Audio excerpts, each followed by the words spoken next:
21-year-old John Bray, seen here in the green trunks, is a 6'4", 200-pound national amateur boxing champion out of Van Nuys, California. You're looking at his gold medal performance in the 1991 Summer Olympic Sports Festival, and he's favored to be one of America's best hopes for gold in Barcelona. This past July 30th, while cleaning his 9mm gun, John Bray accidentally shot himself in the face. Miraculously, the bullet did not kill John Bray, though doctors said it should have. A few days after the accident, Bray spoke to KABC's Jim Hill about the close call. You know, I almost lost my life. Not only just boxing and everything, but being able to walk down the street, being able to smell a flower, being able to do anything at all, you know. I almost lost it all. Not just to appreciate my boxing career, but to appreciate life in general. I was a lucky man. That was then. This is now. You look a lot better, John, a lot better.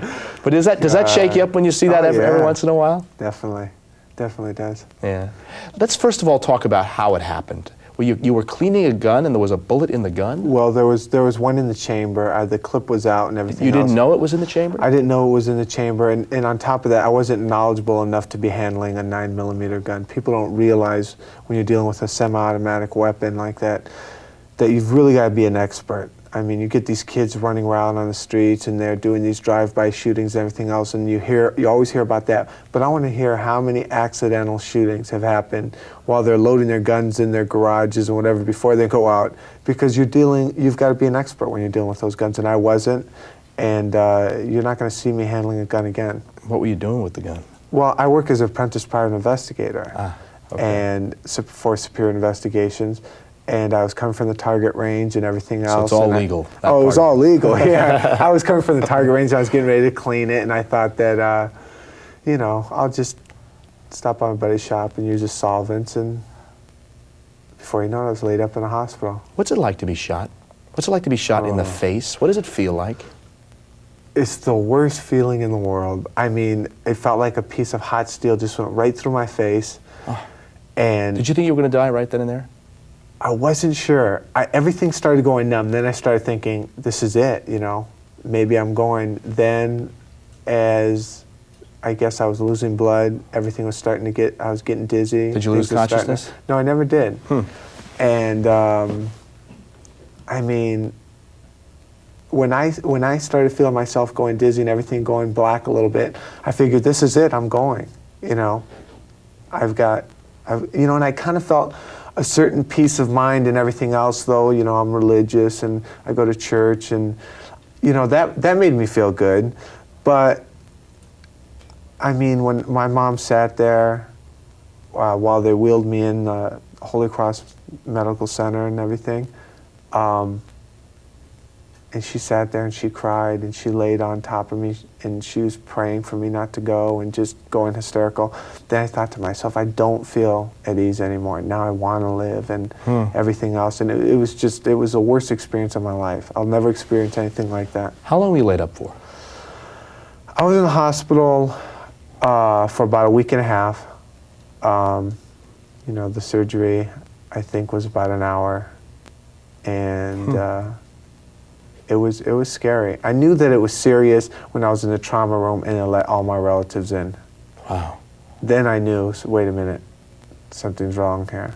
But you recovered, and it was a miracle that you recovered, and of course the dream that you have is to win the Olympic gold medal, and you are America's best hope, perhaps in the heavyweight division. How much did this set you back, this injury? It set me back at all. I mean, 4 months later I was down in Australia and I fought for the World Championships. I mean, they thought that, a lot of people thought I would never fight again. Some people said, well, in a year, at the very, very, very least, you know, he'll be back in a year and everything else.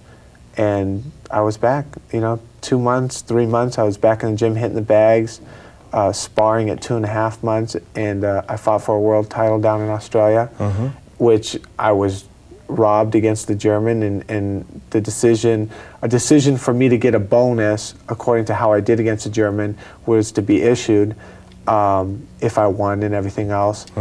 And the Olympic Committee reviewed the tape. They felt that I won and I got that bonus. So it justified me, you know, working. Angelo Dundee is going to train John Bray, and of course he's trained some of the very great, Sugar Ray Leonard, Muhammad Ali. Obviously, he thinks a lot of this young man. They're going to put a special mouthpiece in, I think, to protect any scar tissue, et cetera, inside, but they don't look for any problems ahead. All right, let's fast forward a little bit down the road to the Olympics and the possibility of an Olympic gold medal. All right, let's assume you do very well. We don't say gold necessarily, but say you succeed very well. What then for you in your career? Turn pro. Turn pro. My ultimate goal is the heavyweight championship of the world. You look like you're just out of high school. You really look young. But 21 is relatively late, isn't it? Well, not really, you know. Don't say that, please. No, I think I'm the right age. I'm a heavyweight. I'm not going to mature till I'm 27, 28 years old. I have been fighting since I'm 9 years old, so you know there might be a little wear and tear here and there. But nobody in the U.S. has been able to pick up on it because I'm undefeated in the U.S. for the last 3.5 years. So I see no reason why everything won't go my way. This guy has bounced back from all kinds of adversity. The first 4 amateur fights he had, he lost all 4. Then, of course, this horrible shooting accident where he survived miraculously. So my question to you has to do with the second chance in life. How does it make you a better fighter, and how does it make you a better person?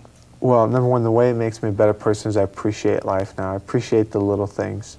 Just, you know, being able to walk, being able to see, being able to appreciate my family, just the little things like that. The little things that everyone takes for granted, I can appreciate now. And as far as my boxing career, it makes me work that much harder.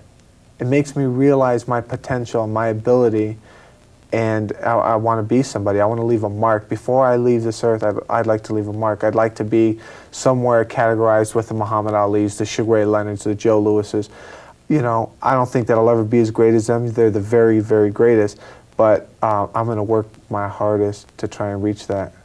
Leave a mark more than the mark that's on his cheek, and you can barely see it. If it's just a little bit of a mark right on the side of his cheek. It's a remarkable story, it truly is, and I know you got a little bit of a head start over the other fighters because he's fought literally and sparred with Evander Holyfield, and they're all getting in line. People like George Foreman wanted to spar with John Bray. So they do respect this guy, and we respect him even more. Stay well, stay away from some guns. Definitely. And we'll see you perhaps after the Olympics. John Bray, thank you for joining us. Thank you. We'll come back more up close after this.